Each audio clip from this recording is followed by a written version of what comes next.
All right, so this set of notes is adding and subtracting with a common denominator with rational expressions, which means fractions. So because we already have a common denominator for these ones, we don't have to worry about that first step where it says rewrite the problem using a common denominator. We're going to basically use these last two today, where it's you combine the numerators and keep the common denominator. Because remember, when you add or subtract fractions, you do not change the denominator. And then simplify the remaining expression. So this will involve some factoring, some canceling, a lot of the other operations and things we've learned this year. Let's go to our first example, which is going to be the easiest one. So we have 13a over 4a squared plus 5a over 4a squared. So we have a common denominator because they're both 4a squared. And then because we have the common denominator, all we're doing is adding the numerators. So 13a plus 5a. So 13 plus 5 is 18. So we have 18a over 4a squared. And now this is where we're going to simplify whatever we can. So the fraction 18 over 4 can be simplified to 9 over 2. And then we have a over a squared. So remember there is a 1 there as an exponent, and if you're dividing, you subtract. So 1 minus 2 is negative 1. So we have a to the negative first power. But we do not keep a negative in the exponent. So remember, a negative exponent flips the place in the fraction. So it flips from the numerator to the denominator. So our final answer is 9 over 2a. And that's it for this one. All right, so for our next one, we have 9x plus 12 minus 7x plus 2, both over 16. So it's going to stay over 16. So we're going to leave it as a denominator of 16. But we are subtracting. So that means we're subtracting both of these things. So 9x minus 7x is 2x. And then 12 minus 2 is 10. So plus 10. And now, if you look at 2x, 10, and 16, all of them have a common factor that we can get rid of. And that common factor is 2. So we're going to divide all three of these things by 2. And we can only do that if every single number has that common factor. So we're going to divide all of these by 2, which makes this x plus 5 divided by 8. And then that is our final answer for number 2. All right, on to number 3. So we have y squared plus 8y over y squared minus 9 plus 2y plus 21 over y squared minus 9. So we have our common denominators. So leave that common denominator of y squared minus 9. Now go up to the numerator. So we have y squared plus, and because there isn't another y squared over here, we're just going to leave it as y squared. And now we have 8y plus 2y, which is 10y, so plus 10y, and then we have this 21 still left, so plus 21. Now, this is not simplified. It's not anywhere close to being simplified. We're actually going to factor both the numerator and the denominator. And we're going to start with the denominator because it's the easy one in this situation, because it's the difference of two squares. So we have y squared and 9, and then the difference of them. So the shortcut, remember, is just the square roots of both of those things. So the square root of y squared is y, and that goes in the first place is here. The square root of 9 is 3, and then 1 positive, 1 minus. And now we have to factor this. So factors of 21 are 1 and 21 and 7 and 3. And the only pair that's going to get us to 10 is 7 and 3. So we have y plus 7 and y plus 3. Now, looking at our numerator and our denominator, we have one set of parentheses that is the same in both. So we're just going to cancel those out.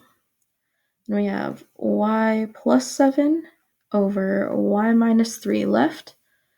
That is our final answer.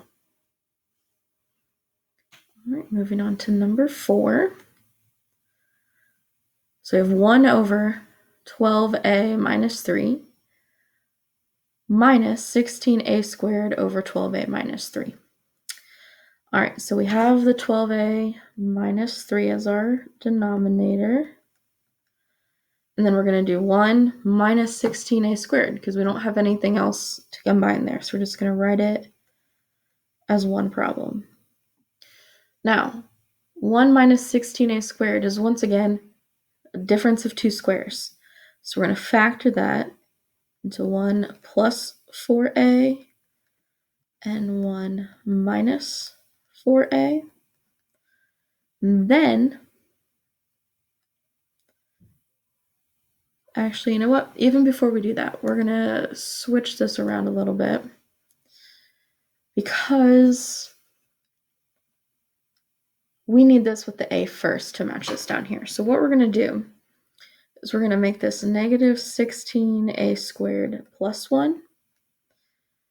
And then this negative here, we can't have. So we're actually going to factor out a negative 1 and make it 16a squared minus 1 over 12a minus 3. All right, we still have the difference of two squares here. It's just now we're in a different order, and we need them in that different order with a first. I'm going to jump over here. So to factor 16a squared minus 1, we have 4a plus 1 and 4a minus 1. And this negative 1 that we took out as a common factor can't go away, so we're just going to leave that there for now. And then we can factor this. So we have 12a minus 3. They have a common factor of 3, so we're going to take out that common factor of 3. And so when we do that, 12 divided by 3 is 4, so we're left with 4a. And then negative 3 divided by 3 is negative 1. And so then that factors 12a minus 3. Now, once again, we have a common parentheses in the numerator and in the denominator. So we're going to cancel those. And we're left with negative 1 times 4a plus 1 all over 3. And then that is our final answer because there's nothing left to simplify. All right, number 5. So our common denominator this time is n squared plus n minus 6. And we have n squared plus 3n minus 7 minus n plus 1. So just rewrite this with your common denominator. So n squared plus n minus 6. And then go back up here to subtract these. So we don't have anything to subtract from the n squared, so it's going to stay n squared. And then we have 3n minus n. So we have 3n minus 1n, which is 2n.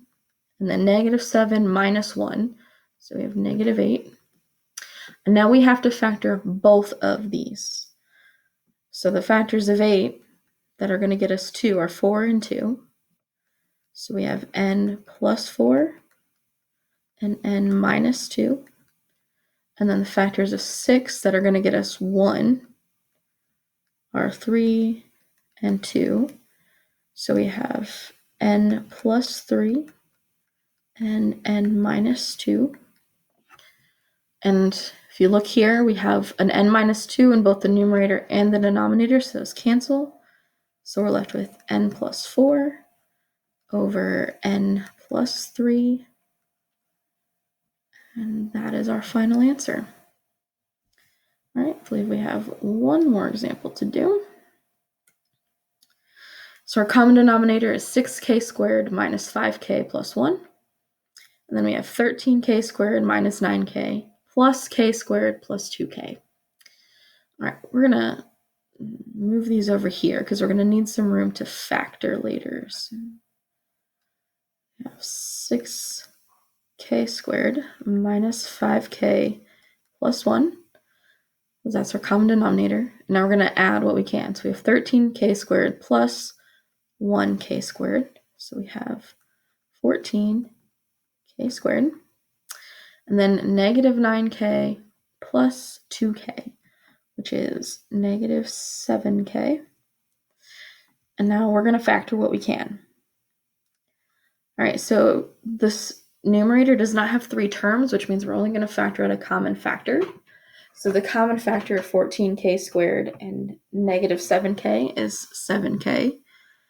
So we have 7k. And then 14k squared divided by 7k is 2k. And then 7k minus 7, or divided by 7k is 1. So we have 2k minus 1. And now to factor 6k squared minus 5k plus 1, we have an a and a c. So we have to multiply a times c. So we have 6. So the only factors of 6 that will get us negative 5, we actually have 2 options. We have 1 and 6 and 3 and 2. But in order to get negative 5 and a positive 1, both of these have to be negative. So we have to use negative 3 and negative 2, because when you multiply 2 negatives together, you get a positive. So this is the pair that we're going to use. So we have k minus 3 and k minus 2. And because we have an a, we have to divide those by a and then simplify them. So 3 over 6 is 1/2, so we have k minus 1/2. 2 over 6 is 1/3, so we have k minus 1/3. And then this is where you flip the denominators up in front of k. So this factors into 2k minus 1 and 3k minus 1. And now our common factor is 2k minus 1, so those cancel. So our final answer is 7k over 3k minus 1. And there we go.